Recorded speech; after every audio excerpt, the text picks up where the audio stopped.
Welcome back to our reading through the scriptures. I hope these short introductions of a little bit of the context of what you're reading is helpful. At least that's my prayer. We come to Ezekiel chapter 17 through 28. And Ezekiel begins this section with a parable, actually a parable of two eagles and then another parable of a vine. And the picture is Babylon's going to be swooping down like an eagle and pluck up Judah in judgment.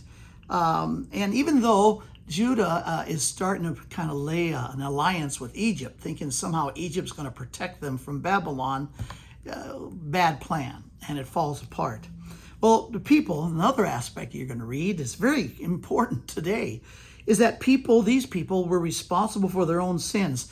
They are not being unjustly judged by God for the sins of their fathers or mothers or ancestors. The point is, you're responsible, they were responsible for their own life and their own rebellion. And that's such great news to know that no matter what my father, or mother, or grandparents, or my family did before me, God's not going to judge me based on their sin. I'm responsible for my own life, and God holds me responsible only for my own life, not the life of another. There's going to be a judgment upon Jerusalem, and God will review the past. He's going to review Israel's time in Egypt, their time in the wilderness, the time in Canaan, as well as up to Ezekiel's time.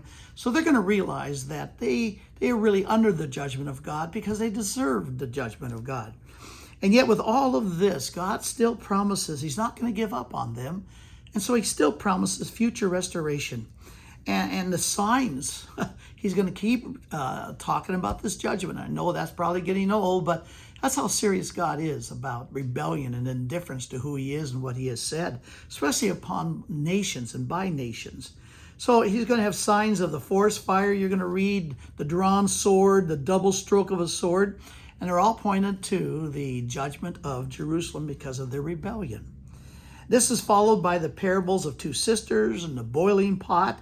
And then catch this, the death of Ezekiel's wife even becomes a sign of God's judgment.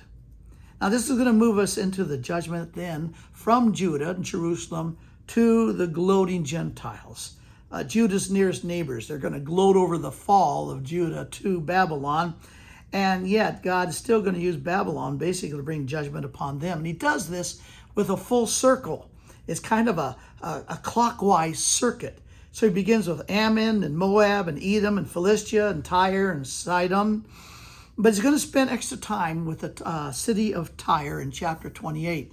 Because most scholars believe that the king of Tyre actually is a reference to the power behind him, that is Satan himself.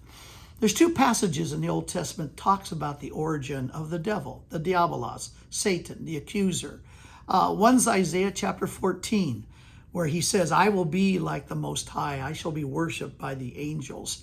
And then the other one is right here in Ezekiel 28, where it's much like in Matthew 16 when Peter basically denied that Jesus would have to go to the cross. You remember, Jesus doesn't call Peter the devil. He just looks at Peter eye to eye and says, get ye behind me, Satan.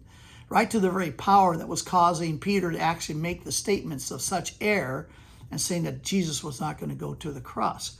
We have the same thing here. So as he describes and speaks to the king of Tyre, if you look at what he says, King of Tyre is never in Eden. You're going to look very carefully, and you're going to see he's actually talking to the origin and Satan himself. It's a fascinating passage there in chapter 28. Well, anyway, that's going to take up for your week reading. We'll pick it up next week. Thank you for listening. God bless you.